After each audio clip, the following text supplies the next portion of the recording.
positive energy into the universe.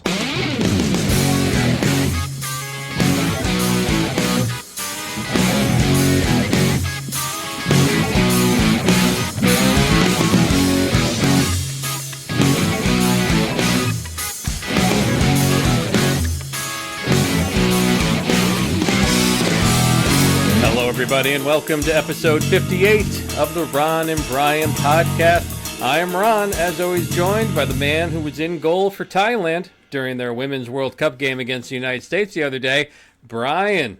Brian, how you holding up? Well, here's the thing, okay. And I'm glad you brought it up because I felt very uncomfortable doing it now because I really care about my teammates. I care about them very strongly, and the issue that I'm having is soccer is a team sport. You know, you can't put a win or a loss on one set of shoulders. I was one of 11 players on that field.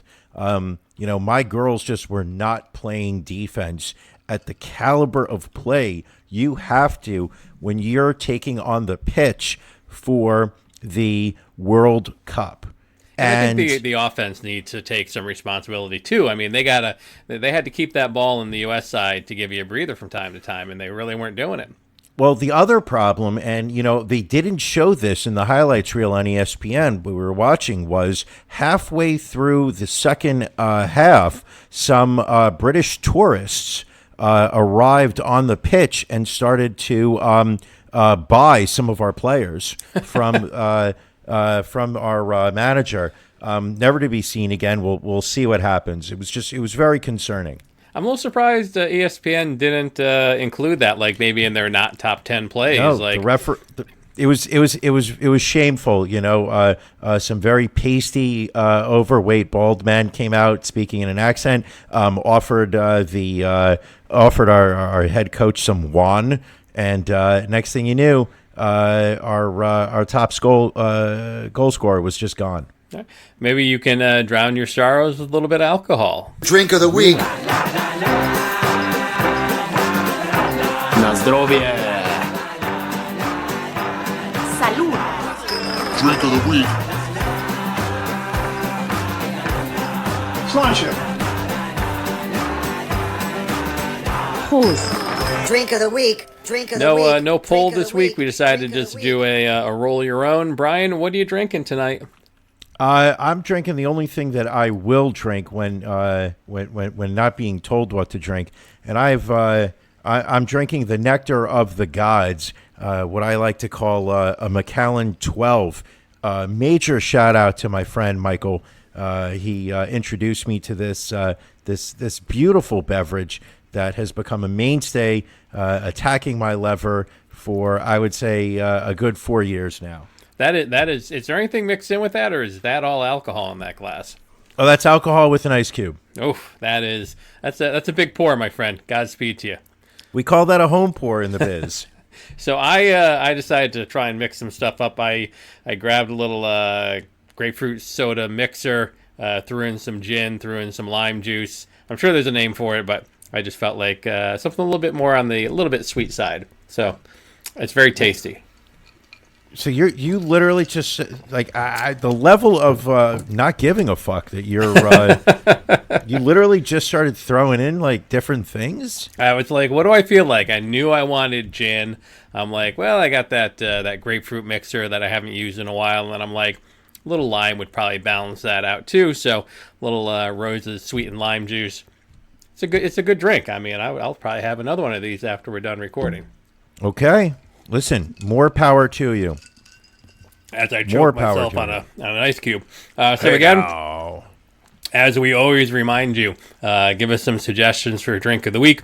Go to the Facebook page, Twitter, to the website, hit the contact us page, and let us know what you think. Because we need some help, clearly. We don't, fuck that. We don't need help. We're doing fine on our own. Well, we certainly don't need any help with drinking, but we could always use a suggestion. In the meantime, we're going to roll on into This Week in Racism. This Week in Racism. racism. Racism. Racism. So a lot of votes this week, actually, on both the Facebook and the Twitter page. And at the end of the day, we have a tie between Airbnb Kate and the Kickapoo High School Racist. I'm trying to think what were the numbers here. The Kickapoo High School Racist was up by a vote on the Facebook poll, but Airbnb Kate was up by a vote on the Twitter poll, giving us our tie. We've had Uncle Freddie settle some ties in the past for us. I decided maybe we need something a little bit more precise, something a little bit more, have a rule in place, if you will. So I went into the committee meeting room, called the members of the Bracketology Racism Committee in. We had some discussions, figuring out what's the best way to handle this moving forward. Their edict, which I kind of agree with, hopefully, Brian, you and our listeners will as well. There's a reason they're the committee. We have to abide by. It's like the Electoral College. You may not be happy with it, you may not like it, but you understand that's the way the system is set up, and you have to abide by what the committee calls for. Right. And so they brought up a very good point. They channeled their inner Ric Flair, and they said, if you want to be the man, you got to beat the man. You can't tie the man. So their verdict moving forward is if the challenger can't get a win, if it ends up being a tie, the nod will go towards the champion. So that means Kickapoo High School Racist is winning and is moving on this week. So he is going to be going for his third win. Wow. I'm sure Airbnb Kate will be very disappointed about that. She had a lot of hate, especially since she was kicked off of Airbnb. Now she can't even knock off some tobacco chewing high school hick from, where was Kickapoo again? Was that Alabama, Georgia? One of those. I thought Arkansas. One of those backwoods states. Maybe we're wrong. Who knows? Now, the other shocking thing this week is we did not see a single article regarding racism in public all week. Very disappointing. Very rare this has happened. It happened during our 1-year anniversary, but normally we have so many stories that we just don't know what to do with them all. Did not have any this week, none that could really come to the table and be any competition. So since I had the committee in the room with me, we had some discussions, and they came up with another edict, again, showing why they are so brilliant. Some of you may remember, we sent Days in Dave to the locker room a few weeks back because we felt we had two incredibly strong contenders. So Days in Dave, a two-time winner, never lost. And so they said, you know what? Since we've got no contender this week, why don't you do the right thing? Bring Days in Dave back into the fold. Let him go up against the Kickapoo High School Racist. They both have 2 wins. It'll be a very even matchup, and we can see who the true hateful person is. So just to give you a little bit of a reminder, this was the audio from Days in Dave as he was insulting a rapper that was staying at his hotel. Say what you were saying. Come on, let's hear what you got to say, Chuck. Say what you were saying. Come on, Chuck. Say what you were saying. Come on, boy. Come on, prison boy. Prison boy. Prison boy. That old prison boy here. Look at prison boy. Yeah, look at that little fucking dumbass haircut he's got. Looks like a fucking mop. Look at it. Days in Little Hotel fucking mop. Look at that, Virginia. Look at that. This Look is at all how that I'm shit all over treated. his face. You can't even see his fucking face for all the shit. This is how Look I'm being treated right now by this guy. And I've been staying here for 2 nights. Yeah. I've been staying here for 2 nights, and this look how this guy's treating a customer. I ain't gonna lose my job over you. Okay. Bye. Keep talking. Get the fuck out of here. Keep talking. Get out of here before I call the cops. Call the cops. He's a little fucking street punk. That's all he is. He ain't nothing to me. He's nothing. He's always been nothing. He'll always be nothing. Look at him. Mind you, he doesn't can't even look know at who I am. He don't know who I He's got a am. goddamn mop for a hair. I don't know him either. He ain't nothing to me. Son, you ain't no customer to me. You're just a little street punk. A guest. That's all you will ever be. So that's Days in Dave. The one thing that always gets me listening to that clip is the music playing in the background. Because you can't listen to music like that and not have a Confederate flag in your living room. Oh, no, there's definitely a Confederate flag. So just to be fair, let's give everybody a reminder of his competition, the Kickapoo High School Racist. Before we start Q&A, I got something to say. This is for all the coons, spooks, and niggers you're kicking. But you stay the fuck out of our locker room. Fucking coming in and stealing shit. We should fucking lynch you. Fuck all of you. It's a privilege to be in our school. You fuckers going around like you own the place. Fuck all of you. Every single one of you stupid cunts. All right, Kickapoo High School racist, hateful in his own way, going for win number 3, going up against Days in Dave back in the competition, also looking for win number 3. So go on to Facebook and or Twitter. Get your vote in. We'd like a clear winner in the upcoming week, so please make sure you get your votes in. In the meantime, we're going to check out it's Beef of the Week time.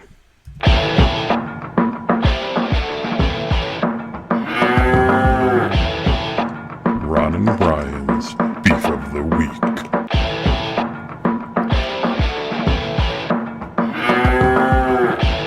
So, Brian, what's bothering you this week?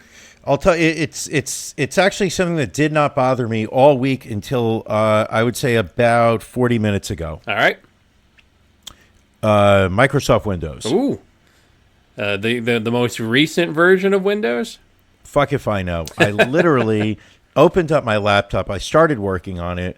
It was lagging a little bit, working a little slow. I need my machine in tip-top shape when we're recording this laptop. I need to be able to jump back and forth between tabs and windows. And so I restarted my machine. It's been over 35 minutes since I restarted my machine, and I am still working at a slow pace. My computer is not in a good speed, and I'm looking at things that are literally causing my hard drive to work at 100%, and the names of these things are completely unfamiliar. I have watched a process that's called, hold on, I typed out, the Service Host Superfetch, which is using up 54% of my hard drive just by itself. Seems like a lot. Seems excessive. I would say it's totally unnecessary. And when I tried to turn it off and exit, access denied. Well, perhaps it's time you come over to the Apple family. I do not have that same issue with my with my little MacBook. Don't insult me that way, Ron. I consider you a good friend. All right. I don't want to consider you my enemy. Fair enough. I won't even bring it up again. You want to know what my beef is this week? Hemorrhoids. No, thankfully not. Not this week. The Washington Post is my beef this week. Whoa. Is it because they will not let you look at their articles online? Yes, actually it is. Normally Get out of here. Are you kidding me? I can't believe I guessed it. You're very good. So yeah, they give you 2 or 3 free articles, and I think I've mentioned in the past, with my Mac, I just go and open a private window and type in the address, and it usually gets around that little paywall, and that's how I've been able to look at all these articles for the Washington Post as I do research for this podcast. Well, today, I get the note, oh, you've used up all your free articles, so I copy, paste it in the private window, and a little message comes up from the Washington Post that says, sorry, sir, private viewing is withheld for our paid subscribers. I was like, you son of a bitch, you figured out a way to block the private window. So, fucking Jeff Bezos. You know what it is? What? It's the fact that his wife took half his money. And that's why now he's got to figure out a way to try and squeeze out every possible penny from the readership of the Washington Post. He's got to figure out how to survive on, $35 billion? Yes, I think it was 37 now. It's very tough. Very tough Yes. to get by. So, well, you know what it was? It literally got to a point where you were sending me these Washington Post articles to review, and I couldn't access them. They were just, because they were, I had already used up my number of articles per month. So I just, I wouldn't even click on the ads anymore. Now, it seems like they've even gotten to you. They have. They've most distressing. They fuck you. That's what it comes down to. They figure out a way to fuck you all the time. It's Jeff Bezos and the failing Washington Post. It's the capitalism too. I'm thoroughly against capitalism today. I also want to blame technology a little bit. A little bit, yes. Speaking of which, have you watched any of the new Black Mirror? I did watch, which first of all, I hate when they say it's a new season and then they give you 3 episodes. That's not a season. It's absolutely ridiculous. But yes, I did watch all 3 episodes. I've watched the first 2. I've yet to watch the third one. Okay. because you know me, I'm a big Miley Cyrus fan, so Totally. I'm saving that for the end. I thought the first one was absolutely wonderful. Did you? I thought it was a great episode. Okay. The ending I thought was a little weird, but I thought the concept of it was great. Okay. Second episode I thought was trash. So the second episode, what was the one? It was okay. The first episode, for those people that may not have watched it or have already watched it, the first one takes place in a futurist, in a semi-futuristic world where virtual reality, interactive, what do we call it? Xbox playing, video games. So it's virtual reality where you put on this headset and literally your entire field of vision becomes part of the game. And it's about these two old college friends that reconnect after not having spoken for a while, and they find their friendship rekindled within the world of a video game. That are you trying to send me some sort of message with that you like the episode so much? I'm just saying that if you wanted to get an Xbox, I'd be cool with that. All right, and what was I'm really drawing a blank on what the second episode was. The second one is a distraught Uber driver decides to kidnap an intern of a social media company and holds him hostage until he connects with the head of that social media company. And I thought it was trash. It was. I agree with you on the second one. I wasn't as big a fan of the first episode as you were. Third one was okay with Miley Cyrus. Excuse me. Stop right now, Ron. You do know that this is Pride Month, right? I do, yes. So you know that during Pride Month, you have to embrace all types of pride. But even if it takes place in the virtual world. But I guess maybe that's my challenge with that episode is they almost made it seem like it was okay to stay in the closet because these guys never seem to address the feelings they have for each other. But they didn't have any feelings for each other. That was the whole point, Ron, is the fact that everything was taking place in this virtual world. I don't know. Just I didn't like this season. I felt previous Black Mirror seasons, the episodes, they had something to say about society and technology and where we're heading as a people. I don't know that they really had anything new to say with this new season. Okay, hold on. Here, let me ask you a question. Sure, go right ahead. Say you get the newest Xbox game controller or the PlayStation 7, and I get the same one, and we decide we're going to spend our evenings. I know your wife likes to go to bed early. Yes. Leaving you, home alone with the kids, and we start playing a game, and maybe in that game, on the body of a taut a little Asian girl. Okay. With breast implants and a blonde wig on. Maybe that's who I want to be in the virtual world. Okay. Would that make you uncomfortable? I mean, if you wanted me to have sex with you, possibly a little bit. But are you having sex with me or my avatar? I don't know that you can really separate the two. And at least in my mind. That's why that episode was great, because it really did show how technology has the ability to, here was an example where in a futuristic world, technology affected this man's relationship with his wife. I will say this. Whereas in the second episode, I didn't see the part that technology played in the episode. Well, I think, and we don't want to give away any spoilers, but we see, the guy had a very tragic event happen in his life, and he did it because he was so connected to looking at his social media apps on his phone. So it was, like I said, it was a very weak episode. The first episode, however, had one of the greatest lines I think will ever be uttered in any TV show or movie ever, when the guy said, I even fucked a polar bear, and I couldn't forget you. Oh, you know what? That line went right over my head. How did you miss that one? Yeah, I missed it. I'll have to pull that clip because that's one you hold on to. All right. That's just good. No. That's I think that might be a good. there. That could replace. I like beer. You know who missed the new season of Black Mirror?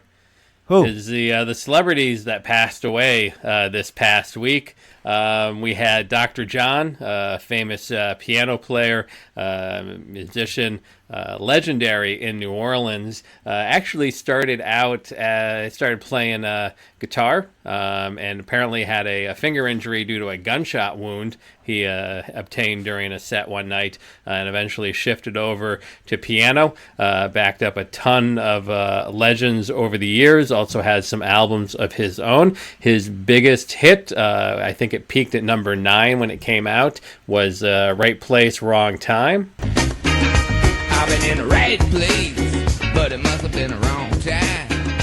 I done said the right thing, but it must have used the wrong line. And my personal favorite, which has been covered by a ton of people, but Dr. Jon was actually the originator of Iko Iko. My spy boy to your spy boy, sitting on the bayou. My spy boy to your spy boy, come on, Brian, move it. Shake it over there. Talking about it now. So Dr. Jon passing away, and a lot of musicians eulogizing him. So many people were expressing grief in so many different forms this week. Harry Connick Jr. was heartbroken by the news. Mm-hmm. He was. They combined on a few songs. I think the most popular was when they did a version of "Do You Know What It Means to Miss New Orleans." We lost another music legend this week, Bushwick Bill from the Ghetto Boys. Oh, Ron, this one took me. This one took me for a loop. I mean, we all knew he had been sick.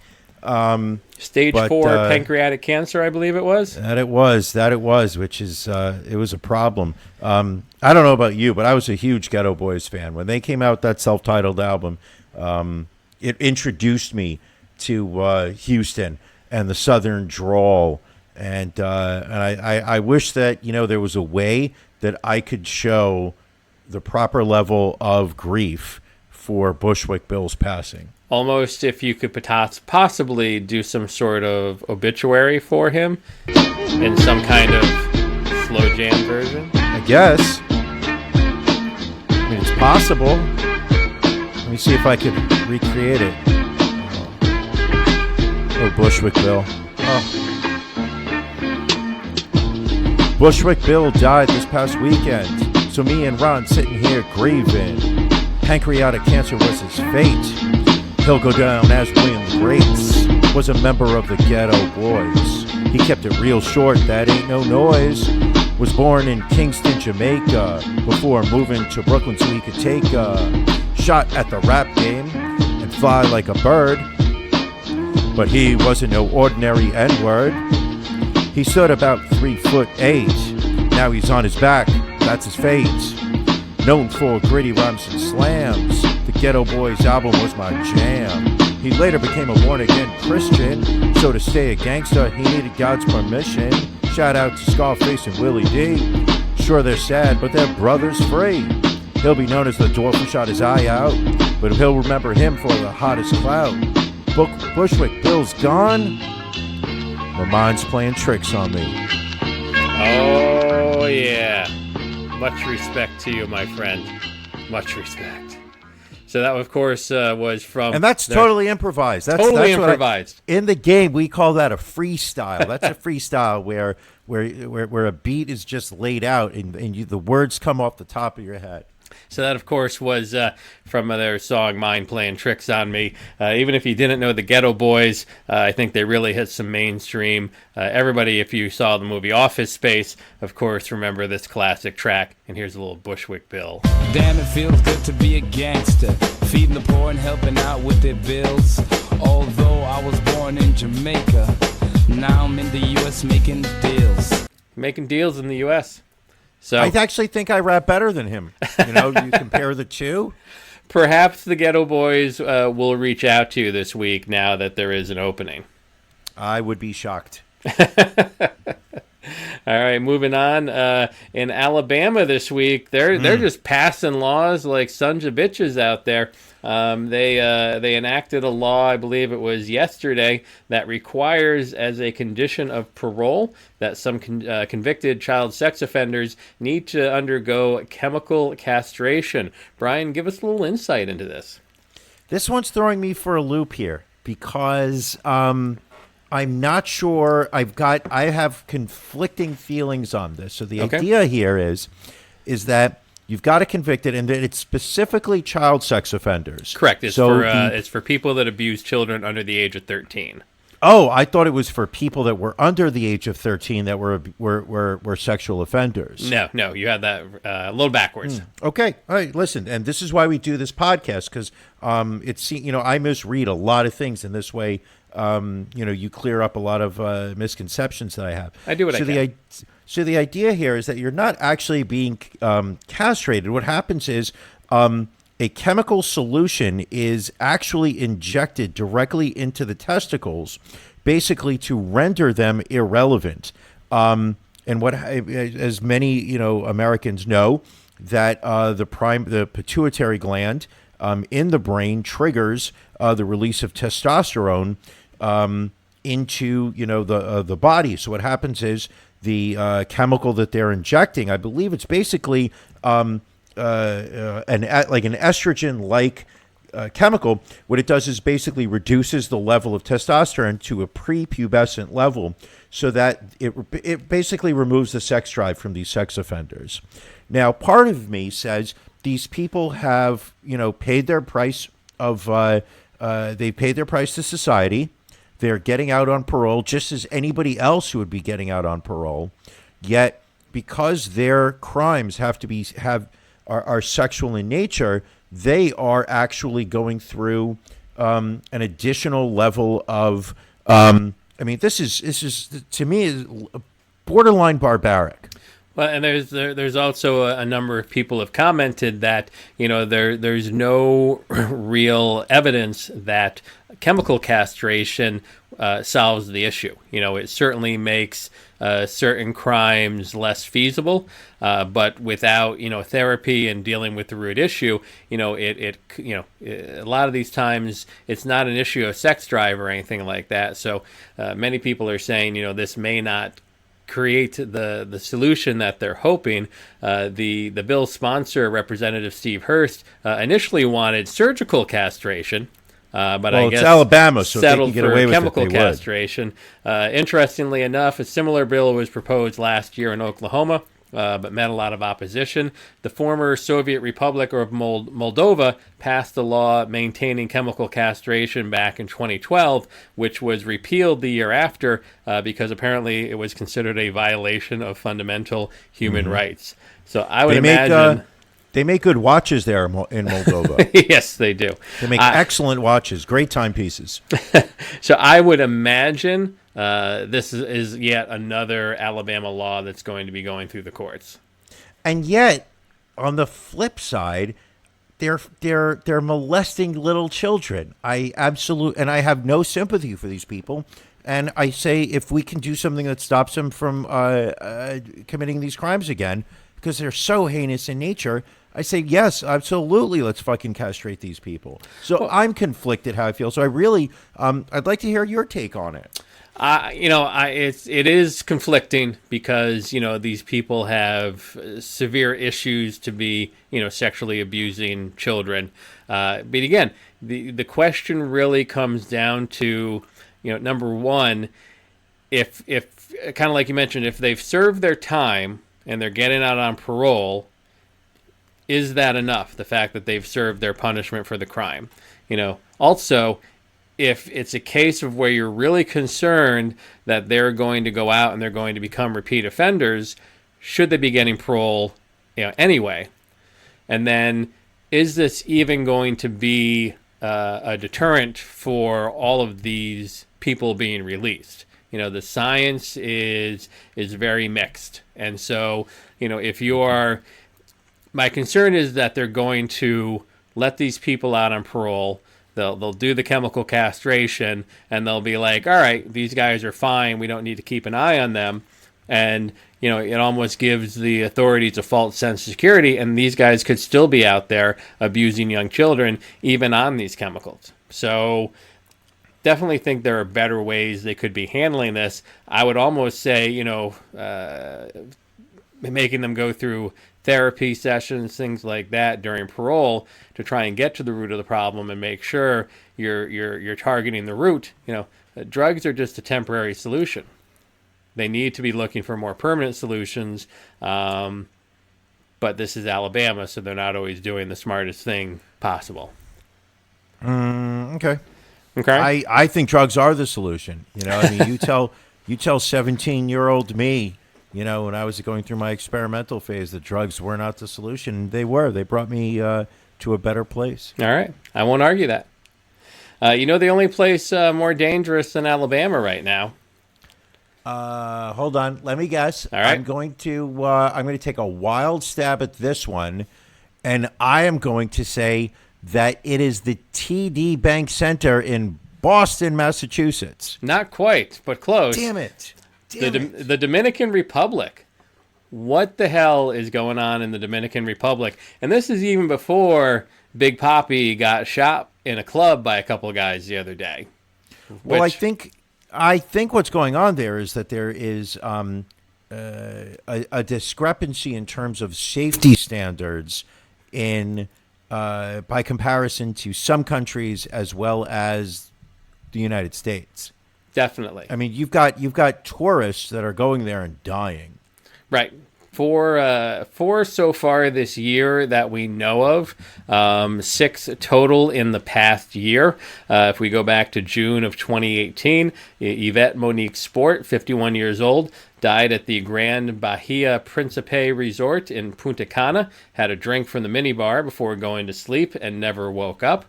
In July 2018, David Harrison, he was staying at the Hard Rock Hotel and Casino in Punta Cana and died of pulmonary edema and a heart attack. Then earlier this year in April, Robert Wallace, 67, died at the Hard Rock Hotel and Casino, same hotel. He was seen drinking a scotch from the hotel minibar before falling ill. And then last month, good drink. Scotch. Last month, Miranda Shop Werner, 41, also collapsed and died at the Bahia Principe Resort at a separate hotel prior to falling ill. She had mixed a drink with alcohol and soda from the room minibar. And then 5 days later, at a nearby hotel at the same resort, Edward Holmes and Cynthia Ann Day were found dead in their room. Cause of death for both has been listed as respiratory failure, but officials still don't know the cause and are still waiting on toxicology reports. You know what this sounds like? This sounds like the first 5 minutes of an episode of CSI Dominican Republic starring Sammy Sosa and LL Cool J as his crazy sidekick.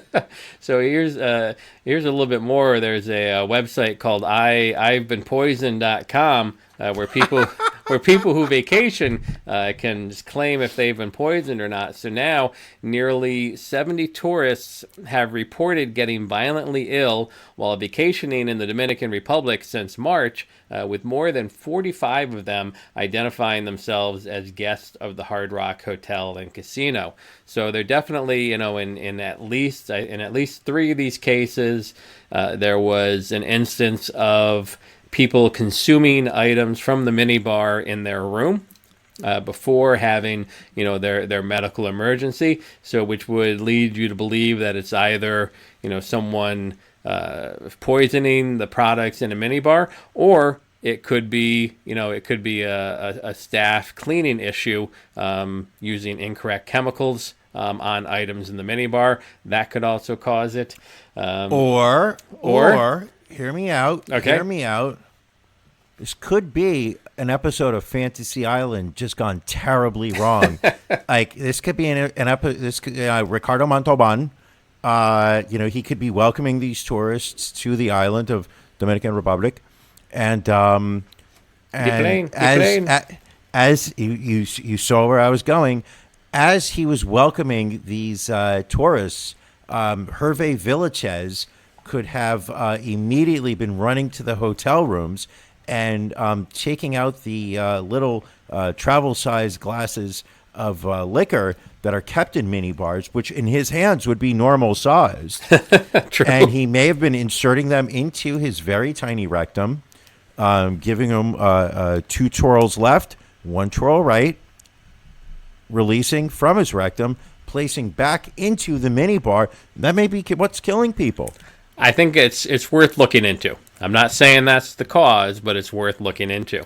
That's all I'm saying. So these deaths are also on top of earlier this year, there was an American who was attacked staying in the Dominican Republic. Tammy Lawrence Daly was staying at the Majestic Elegance Resort and was attacked walking down a hallway, pulled into a stairwell, nearly beaten to death. She claims that her attacker was wearing a uniform from the resort. Now there's just a ton of these stories coming out of people getting almost killed, people getting poisoned. But it's also, hold on. It's also, just like when Donald Trump was getting accused of sexual assault. I mean, the first couple are believable, but then, then it's just people looking for publicity. Well, there's good people on both sides. Let's see who else. Cora Smith, who runs the Instagram account The Great Escape Blog with her husband Jay, visited the Dominican Republic in 2018 and stayed in Airbnbs in Santo Domingo, Punta Cana, and Constambar. Why do you keep calling me a puta? Like, that's really hurtful. It's real. I let it slide a couple times, but it's really starting to hurt my feelings. I mean it as a term of love. Okay. On their second day in Santo Domingo, she was out jogging when she was approached by a man in a car that tried to get her into his passenger seat, but she ran away in the other direction. In Punta Cana, she was riding bikes with her husband when 3 men on a motorbike rode up and groped her.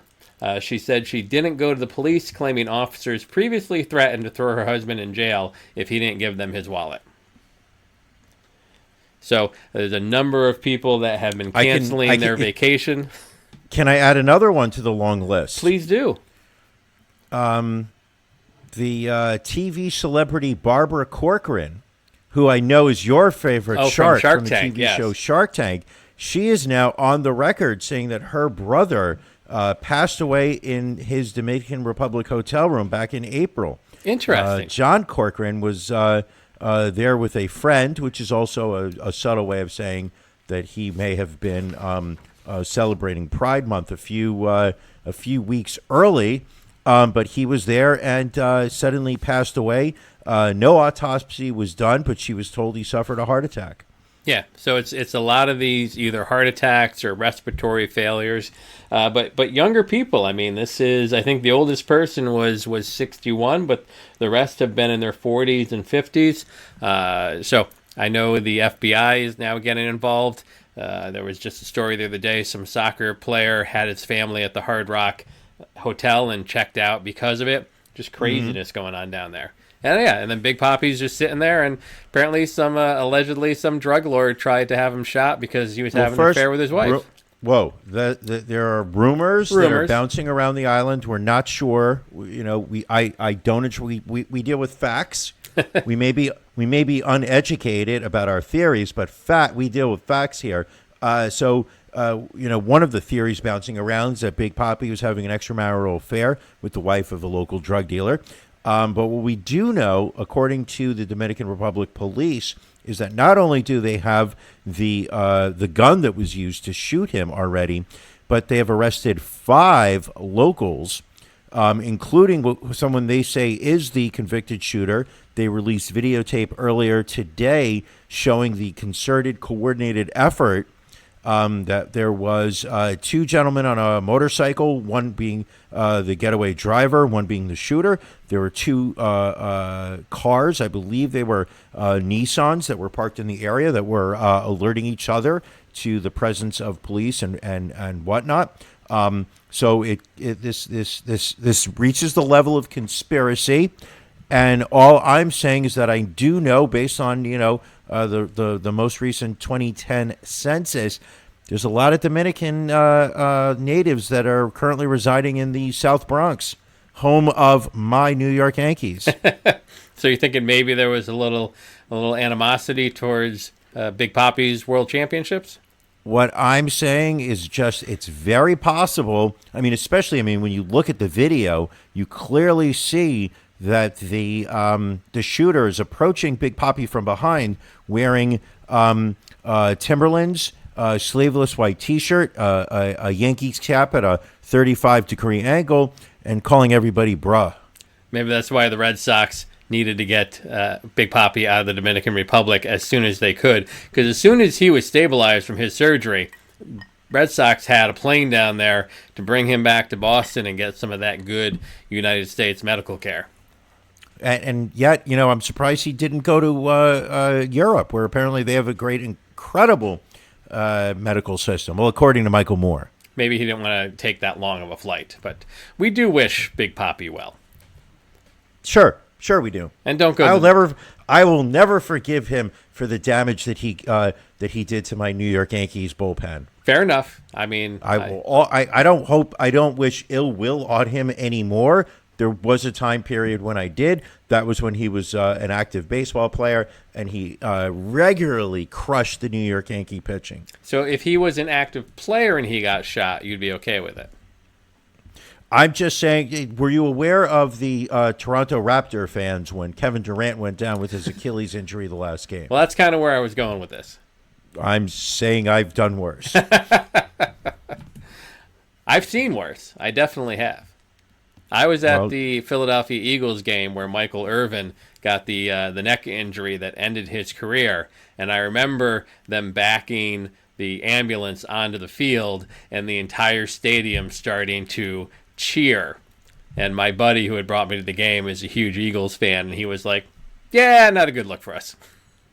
Now, here's the question. How did you behave at that moment? I was just, it wasn't safe because this is the old Veterans Stadium, and I was in the 600 level. It wasn't safe to acknowledge that you weren't an Eagles fan, so I just kind of kept my thoughts to myself that day. Always smart when you're in enemy territory. Just keep your thoughts to yourself.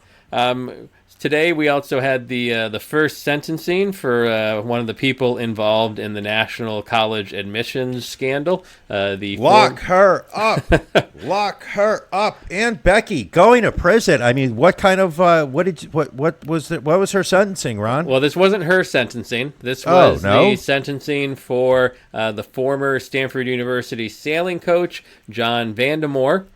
He had admitted to accepting $610,000 in bribes to designate two prospective students as sailing recruits. Ironically enough, neither of them ended up attending Stanford, and he didn't pocket the bribe money, but rather put it towards the actual sailing team. So prosecutors said he still benefited in a directly measurable way. It enhanced his status within the university, gave him more money to use for the sailing program, and furthered his career.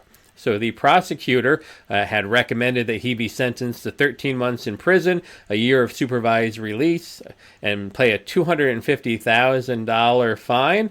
And what did he end up getting, Brian? I'm going to say he got hepatitis B.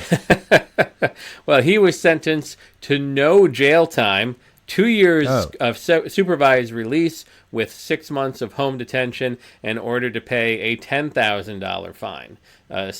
In essence, a somewhat of a slap on the wrist for this gentleman. I mean, obviously he lost his job and everything else, but no prison time, despite the prosecution asking for a little bit over a year. They were actually talking about this morning on ESPN about this sentencing coming up, and one of the legal consultants they had brought in had basically said, anyone who has not made a deal in this case yet should wait and see how this sentencing turns out. Whereas if this, why so? Because a lot of the cases are going to be going through the same courtroom. And are going to be going through, and a lot of these people are going to be judged in the same way. And the lawyer said, wait and see what this verdict is. If the guy gets jail time, do a plea deal.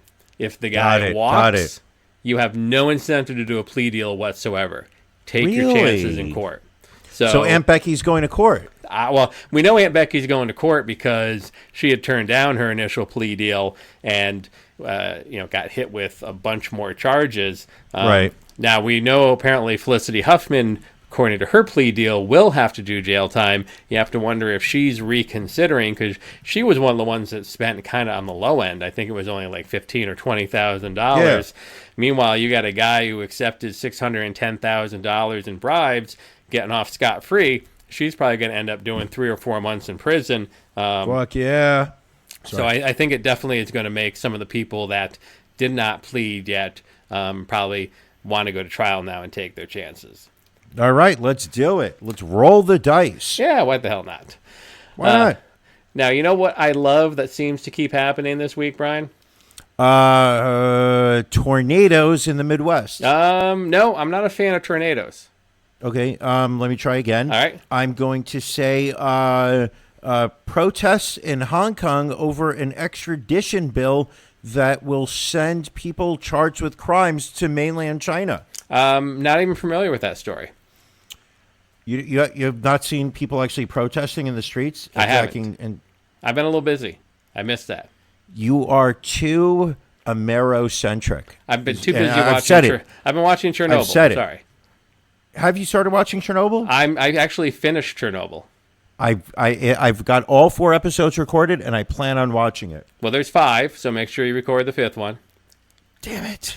Now I'll never know if everybody survives or not. I genuinely do not know what it is that you've been looking forward to, other than rewatching episode 1 of the newest season of Black Mirror. Well, you know what that comes up at the end of this week? It is our president's birthday.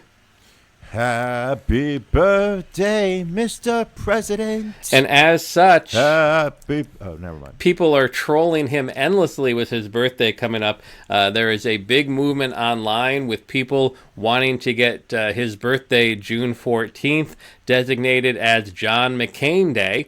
And ask that everybody tweet that, since our president is such an avid tweeter, making sure that gets tweeted out so that trends throughout the day on the 14th.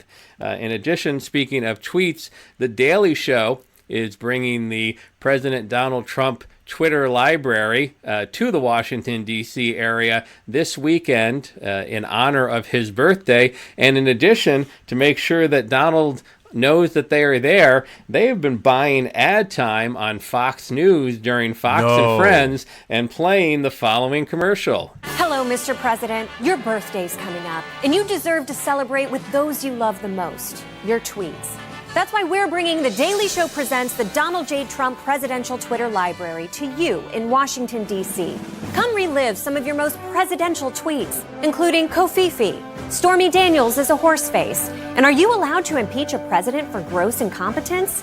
So please, join us this weekend as we celebrate you, a true man of characters.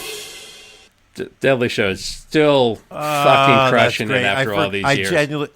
I genuinely forgot Kofifi. How can you forget it? That's great. How could I forget Kofifi? But even more importantly, and you know the president has inspired us from time to time here, we have come up with a follow-up to our number 1 selling hit, Tariff Man. I believe that went double platinum back when we first released it. Now we have another single to drop here today. I'm loving it. What do we got?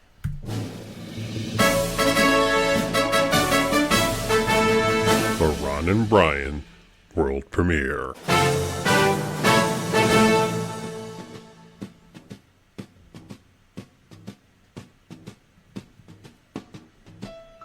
Fly me to the moon, which as you know is part of Mars.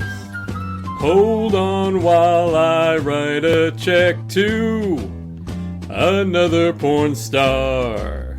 In other words, cover up. In other words, help me obstruct.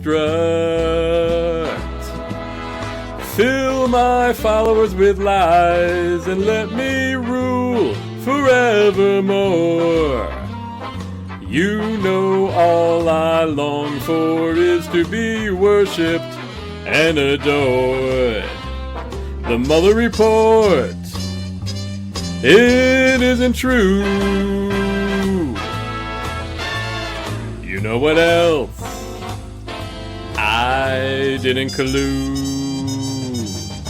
No collusion.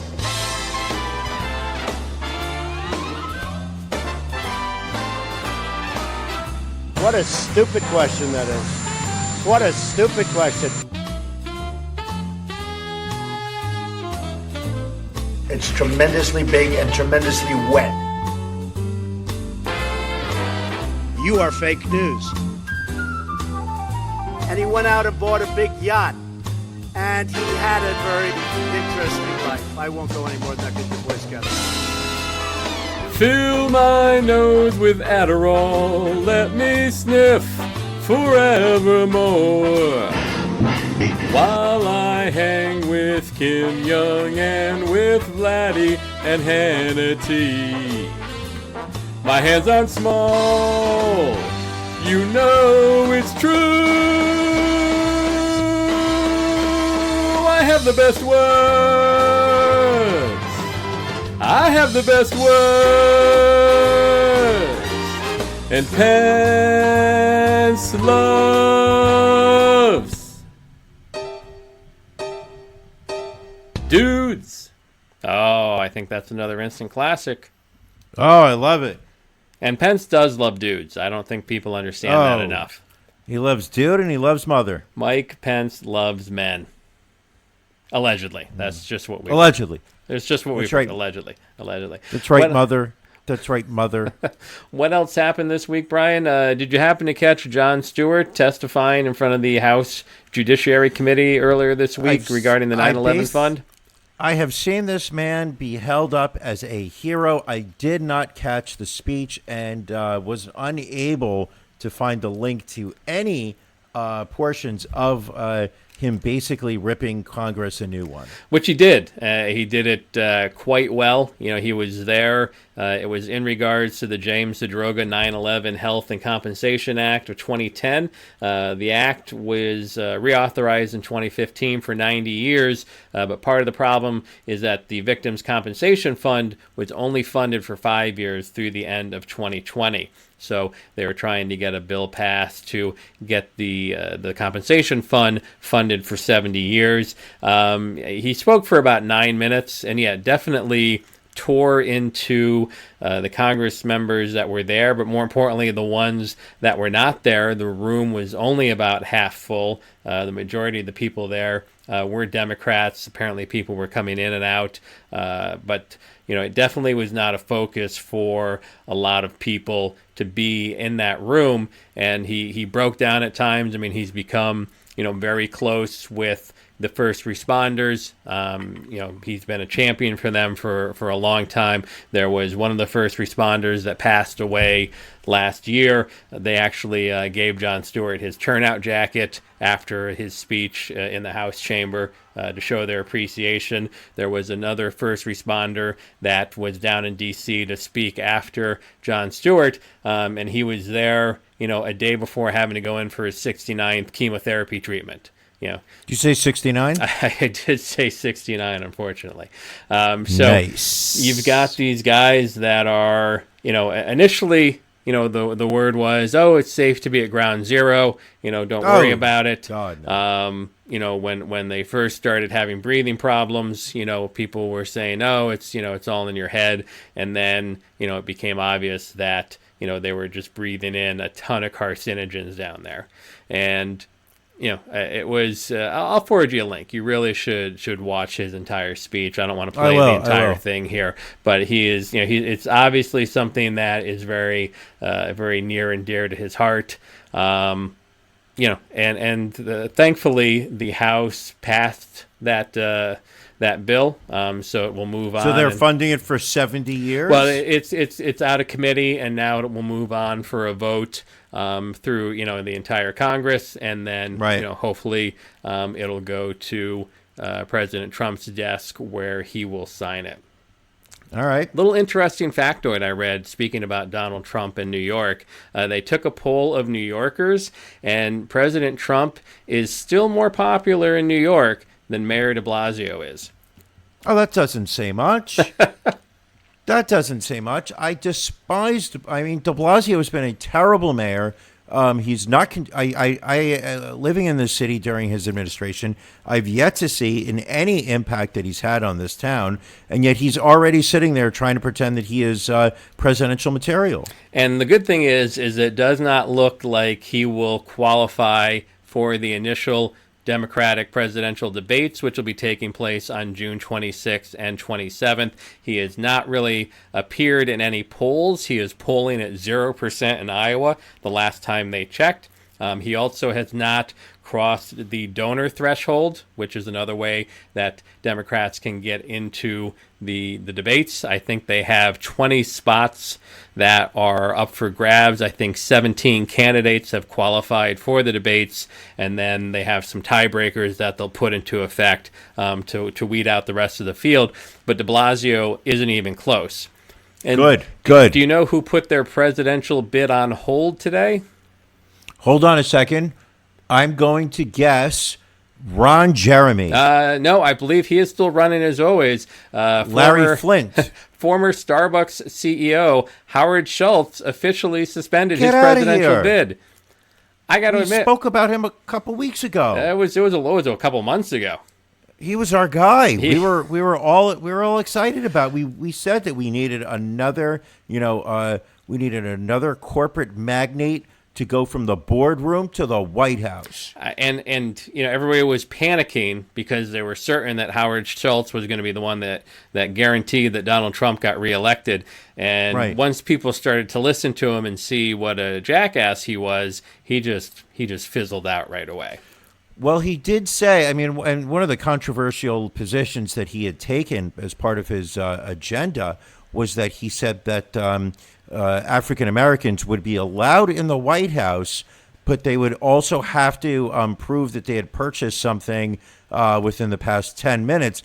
Otherwise, they were going to be asked to leave, forcing the White House to be closed for 2 whole days for sensitivity training. And that's, that was just a bad start right there. It was going to affect the day-to-day operations of a White House. I mean, that was a strong pull on his part. But the polls all over the place the last few weeks.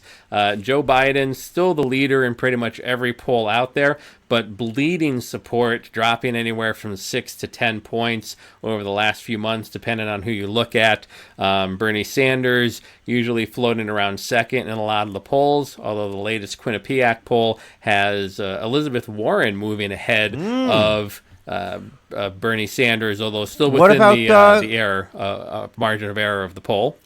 What about my guy Buttafuoco? Pete Buttigieg? Close enough.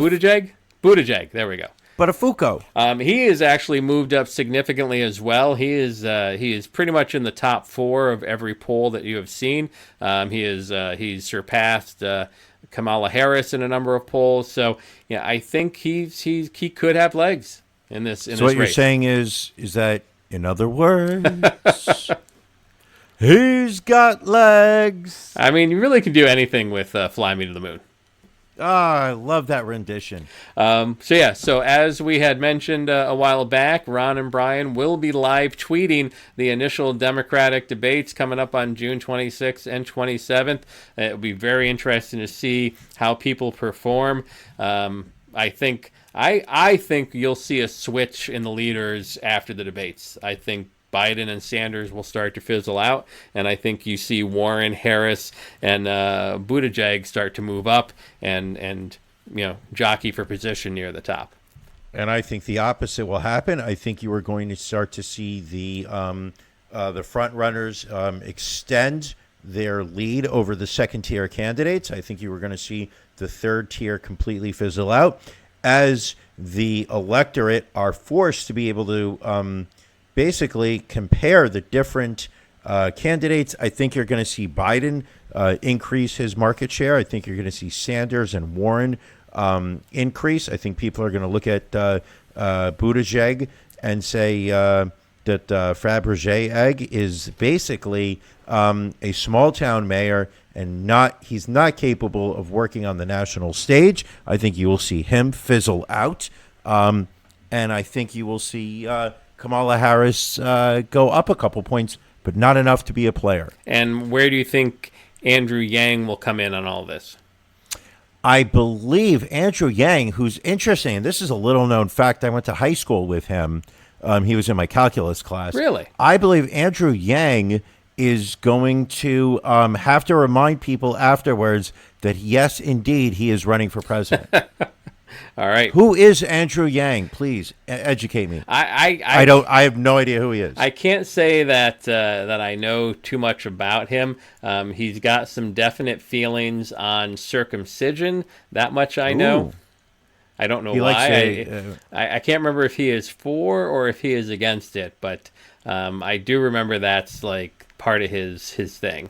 What is his stance on the mohel sucking the blood after the circumcision? I do not know. One thing his campaign proposes, it's $1,000 a month freedom dividend to all U.S. citizens over the age of 18. And he has got other responses to handle mass unemployment. His big thing is that we need to be more aware of the technological automation happening in this country and how it is shifting the job market, and how in the next 5, 10, 15, 20 years, jobs that people have relied on for all these years are not going to exist anymore. So he wants to just hand out $1,000 to everybody. Pretty much, yes. Almost sounds the opposite of his automation standard. Possibly, but he's received donations from over 106,000 donors in at least 20 U.S. states, so he has met the qualifications to be included in the first round of debates, so expect to see him there. And would you like to know what his supporters are known as? They're from China. The Chinese government is supporting him. His supporters are known as the Yang Gang. Oh, I was going to go with the Yin Yang Club. Wasn't that the Yin Yang Twins? Yeah, I fucked it up. Thank you up. for calling me out. That's all right. It happens. I can't help it. I'm going to swing a lot. Not all of them are going to be home runs. All right. Well, that's about all we have for this week. Don't forget, head on over to the Facebook and Twitter to vote on This Week in Racism.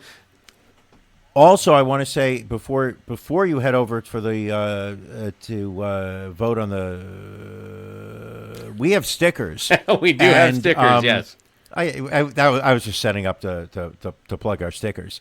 How are we going to get these stickers into the hands of our listeners? Because one of the things that I've started to see, I don't know if you've been following, is our social media intern has been posting photos on our Facebook and Instagram. I've noticed that. Of Ron and Brian stickers that are being photographed out in the wild, as I like to call it. I've seen some photos in the New York City subway system. Some listeners are posting theirs on social media. So how we get stickers in the hands of the people so that they can put them up on wherever they like to post their stickers, so that we can spread the word. Well, if you are going to be in the Philadelphia area on Saturday, July 20th, come on down to Tattooed Mom on South Street as we participate in the Philadelphia Podcast Festival from 12:30 p.m. to 1:30 p.m. We'll definitely have stickers there. I would say probably the easiest way, go to our website page, ronandbrianpodcast.com, go to the Contact Us section, just send us your address. And we'll send you out some stickers to share with your friends, your cohorts, your loved ones. I like it. Sticker responsibly. Don't ruin people's property. Don't put them on cars, expensive items, Fabergé eggs, whatever, bums. Don't do that. Sticker appropriately. We want to get the word out, but we want to do it in the right way, I suppose. I disagree with everything you said in the past 4 seconds. I mean, Brian is more of a chaos theory kind of guy, so he will tell you something differently. The more outlandish the placement of the sticker, the better the photo is. I want to see cop cars, White House. If you work in a nuclear missile silo, slap the sticker up on it so that when World War III comes on and Kim Jong-un is about to get nuked, he's looking at Ron and Brian logos right before he gets vaporized. That's what I'm looking for. All right. Well, go to strip clubs. Have the strippers use them as pasties. Yes. Oh, holy shit, Ron. That's a great... I mean, it's going to cost me another $900, but that is actually a great idea. Well worth it. Well worth it. All right. Well, again, go to the Facebook page, go to Twitter, check out This Week in Racism. Give us some suggestions for Drink of the Week if you have it. Mark July 20th on your calendar for the Philadelphia Podcast Festival. And, of course, listen, rate, review, and subscribe. We love it when you do that. And, share Fly Me to the Moon with everybody because we're excited about the new single. We want this one to go triple platinum this time. Brian, you got anything else this week? Nothing other than I love you. Love you too, sir. So we are going to get on out of here. Thanks for joining us. We'll see you all again next week.